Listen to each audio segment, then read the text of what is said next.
Tanawa ang revelation nila sa prayer ng sunod. Magkalayo na yun. Hindi sa prayer. Di ka magpa-distract sa tanang buwan sa demonyo. Mga kaigsunan, pag nagani-distraction, sunod sa oras din yung prayer, 2 oras, trabaho gina sa demonyo. Kaya naman, tanawa, samtang ang prayer mo mga kaigsunan, magkalayo, musultong na dito ka sa trono sa Diyos. Musultong na. Musultong ang kalayo. Musultong ang kalayo. Pag ma-distract ka, di ka maputol.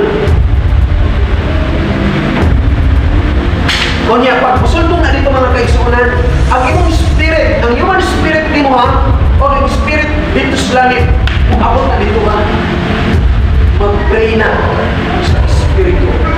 Amen. Amen. Samtang ang human spirit ni mo, nag-pray, ang imo